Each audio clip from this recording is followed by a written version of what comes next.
नमस्कार दोस्तों, बहुत स्वागत है आप सभी कवि के न्यूज पर। मैं हूं आपके साथ चेतन पाठक। नूपुर शर्मा आप सभी को याद होंगी किस तरीके से उनको लेकर पूरा बवाल खड़ा हुआ था और तरह तरह की बातें जो हैं देश में देखी गई थी। लेकिन अब वो कहां हैं ये किसी को नहीं पता है और इसका जिक्र भी अब नहीं हो रहा है। उनकी जान को खतरा बताया जाता है, इसलिए शायद वो किसी के सामने अब नहीं आ रही हैं। लेकिन अब एक बार फिर नूपुर शर्मा सोशल मीडिया पर ट्रेंड कर रही हैं। क्या वजह है वो आपको बता देते हैं। दरअसल सोशल मीडिया पर एक मीम जो है वो लोगों की तरफ से वायरल किया जा रहा है। लोगों की नाराजगी जो है ये जाहिर करता हुआ नजर आ रहा है। दरअसल इस मीम में 3 लोगों का जिक्र है। सबसे पहले विकास दिव्यकीर्ति, जिनके बारे में पिछले दिनों लगातार ये सुर्खियों में रहे, चर्चा में रहे। वजह आप सभी को पता होगी, इन्होंने माता सीता पर टिप्पणी की थी, ऐसा इनके ऊपर आरोप है।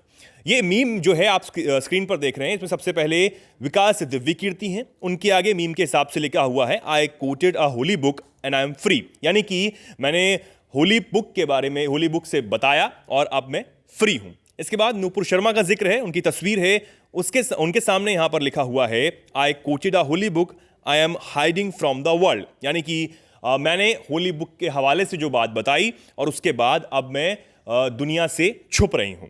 इसके बाद हिमांक बंसल हैं। हिमांक बंसल को आपने एक सोशल मीडिया पर जो वीडियो वायरल हुआ था पिछले दिनों हैदराबाद से, जिसमें कुछ लोग इन्हें पीटते हुए नजर आ रहे थे, ये वही हिमांक बंसल हैं।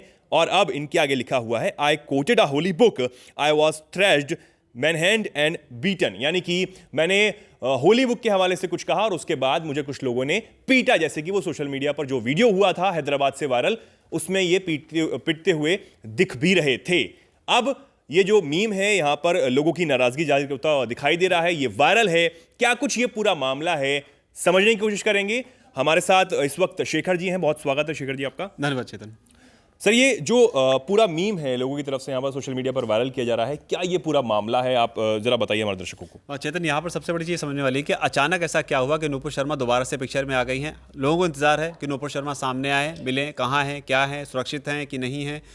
तो इन सब चीज़ों के बीच में अब नूपुर शर्मा का अचानक से ट्रेंड होना, हैशटैग नूपुर शर्मा, इसके पीछे दरअसल सबकी नाराज़गी इस बात को लेकर है कि कतर में फीफा का वर्ल्ड कप हो रहा है इस साल।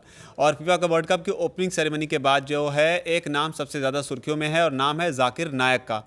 जाकिर नायक के नाम को लेकर लोगों में नाराज़गी, क्योंकि कतर ने जाकिर नायक को फीफा वर्ल्ड कप में इस्लाम के बारे में बताने के लिए या इस्लाम का प्रचार प्रसार करने के लिए बुलाया हुआ है। और जाकिर नायक कौन है ये सभी को पता है, लेकिन फिर भी बता दूं, जाकिर नायक के ऊपर कई सारे ऐसे गंभीर आरोप हैं जिनकी भाषणों से प्रभावित होकर कई आतंकवादी गतिविधियों को अंजाम दिया गया है। ढाका में जो है एक आतंकवादी ने गतिविधि को अंजाम दिया जिसमें ये बात आई थी। उसने खुद ये बात कही थी कि वो जाकिर नायक की स्पीचेस से प्रभावित है। इसके अलावा जो है भारत सरकार ने भी जाकिर नायक को बैन कर रखा है। उनका जो पीस टीवी था उसे बैन कर रखा है। IRF इस्लामिक रिसर्च फाउंडेशन करके उनका जो संस्था है उसे ही बैन कर रखा है। इन तमाम चीज़ों के बीच जो जाकिर नायक हैं वो फरार है भारत से और मलेशिया में छिप रहे हैं। अब कतर से लोगों की नाराज़गी क्यों है, उसके पीछे की वजह यह है कि कतर ने सबसे पहले नूपुर शर्मा के मामले में भारत को लेकर रिएक्ट किया था और नूपुर शर्मा की आलोचना की थी प्रॉफिट मोहम्मद के मामले में।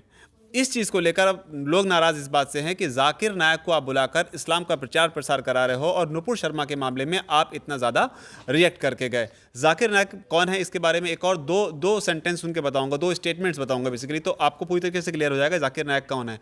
जाकिर नायक का एक स्टेटमेंट की काफ़ी ज़्यादा चर्चा हुई थी जिसमें उनके ऊपर आरोप लगा था। उन्होंने ये कहा था कि ओसामा बिन लादेन अगर मुसलमानों के लिए काम कर रहा है तो मैं उसके साथ हूँ। पहला ये बयान था, ये अपने आप में पूरी तरीके से क्लियर है। हालांकि उसको बचाव में इन्होंने अपने अलग तर्क और वसत दिए। उसके अलावा एक और बयान है जिसमें उन्होंने ये कहा था कि मुसलमानों आतंकवादी बनो। तो ये 2 बयान जो हैं अपने आप में सब कुछ बताने के लिए काफ़ी हैं। ये भी उनके ऊपर आरोप है। हालांकि उन्होंने इस पर ये सफाई दी थी कि लोगों ने उसको गलत तरीके से इंटरप्रेट कर लिया, गलत तरीके से मेरी क्लिप चलाई। हालांकि उन्होंने बोला कि मैंने कहा है कि आतंकवादी बनो, लेकिन वो कहते हैं आतंकवादी आप बनो बुरे लोगों के खिलाफ में। जैसे उन्होंने एग्जाम्पल दिया कि एक पुलिस वाला है वो भी आतंकवादी है। कैसे आतंकवादी है, क्योंकि उससे जो चोर है वो टेरराइज होता है, वो उससे आतंकित होता है, इसलिए पुलिस वाला भी आतंक, मतलब ये सब बातें जो हैं ये कहीं ना कहीं आपको क्या बोलते हैं कि आपने एक बड़ा सा झोल कर दिया है, अब उसको आपको रफू करने के लिए आप कर रहे हो।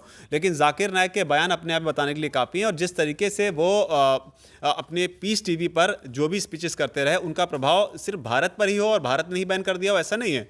ब्रिटेन और कनाडा यहाँ पर भी जाकिर नाइक की एंट्री बैन है, इस डर से कि अगर वो यहाँ पर आते हैं तो हो सकता है यहाँ पर जो है एक तनाव का माहौल पैदा हो जाए। तो इस तरह का चरित्र जो है या इस तरह का कैरेक्टर जो है जाकिर नाइक है, और इस जाकिर नाइक को कतर ने फीफा वर्ल्ड कप में इस्लाम के प्रचार के लिए, इस्लामिक शिक्षाएं बताने के लोगों को वहां बुलाया हुआ है। तो जिस इस्लामिक प्रचार और प्रसार के नाम पर पीस टीवी पर ये बंदा जो है जहर उगलता रहा, माहौल ख़राब करने की कोशिश करता रहा, वो कतर में फीफा जैसे मंच पर जाकर अगर इस तरीके से कुछ गलत बोलता है या करता है तो उसकी जिम्मेदारी कौन लेगा।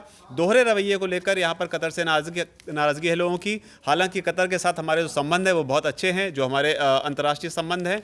ऐसे में उम्मीद ये की जानी चाहिए कि भारत सरकार जो है इस मामले में शायद कतर के सामने जो है एक इस चीज़ को फ्लैग करे, रेज करे इशू की इस तरीके से कैसे हो रहा है और इस पर क्या किया जा सकता है, इसके बारे में विचार करें। क्योंकि ये मामला थोड़ा सा गंभीर होता जा रहा है। क्योंकि स्पोर्ट्स के बारे में एक बात कही जाती है हमेशा कि स्पोर्ट्स होता है, उसको तमाम तरह की जो राजनीतिक गतिविधियां होती हैं, जो सरकारी इंटरफेरेंस होता है, उससे दूर रखना पड़ता है।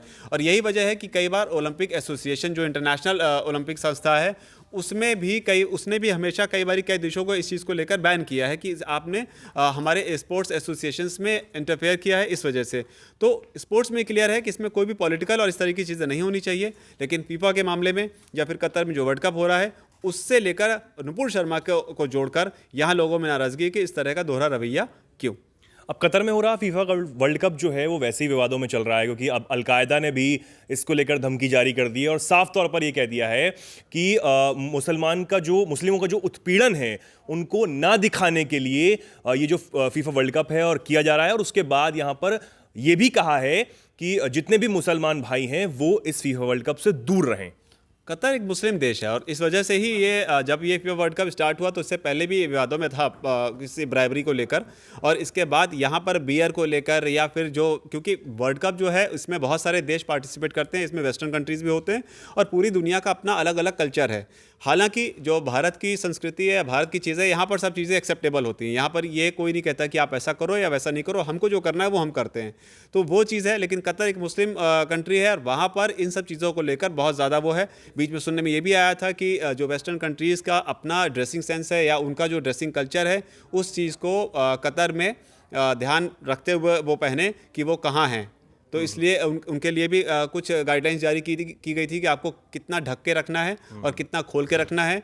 और उसके अलावा जो वर्ल्ड कप होते हैं उनमें बियर का अपना एक कल्चर होता है, क्योंकि फैंस जो होते हैं वो गेम को एंजॉय करने के लिए आते हैं। और जो वेस्टर्न कंट्रीज़ हैं, जो यूरोपियन कंट्रीज़ हैं, वहाँ पर बियर जो है स्टेडियम में पीना जो है वो आम बात है। तो कतर में बियर को लेकर भी या फिर अल्कोहल को लेकर भी विवाद हुए थे बीच में। लेकिन यही है, फिलहाल लोगों की नज़र इसी बात पे है कि नुपुर शर्मा के मामले में तो काफ़ी बखेड़ा हुआ, काफ़ी बवाल हुआ, काफ़ी कुछ हुआ। अब वो सही थी, वो गलत थी, हम उसमें नहीं जाते हैं। लेकिन जाकिर नाइक के मामले में भी कतर को आधिकारिक तौर पर इस तरीके से शायद नहीं बुलाना चाहिए था। ठीक है, बहुत धन्यवाद सर। तो ये वही कतर है जो लगातार नुपुर शर्मा मामले में अपनी टांग अड़ा रहा था और लगातार उनकी आलोचना कर रहा था। खैर, अब वो जो मामला था वो उस पे नहीं जाएंगे क्योंकि वो एक अलग मुद्दा है। लेकिन बात अब ये है कि जाकिर नाइक जो लगातार कई कंट्रीज में बैन है, उनकी वो नहीं आ सकता, लेकिन उसके बावजूद कतर जैसा देश जहां पर फीफा वर्ल्ड कप इस बार आयोजित किया गया है, वहां पर ओपनिंग सेरेमनी में वहां पर जाकिर नाइक को बुलाना और उसके आप प्रेयर करवाना, ये कितना जायज़ है और कहां तक सही है, ये आप हमें कमेंट सेक्शन में लिख के ज़रूर बताएं।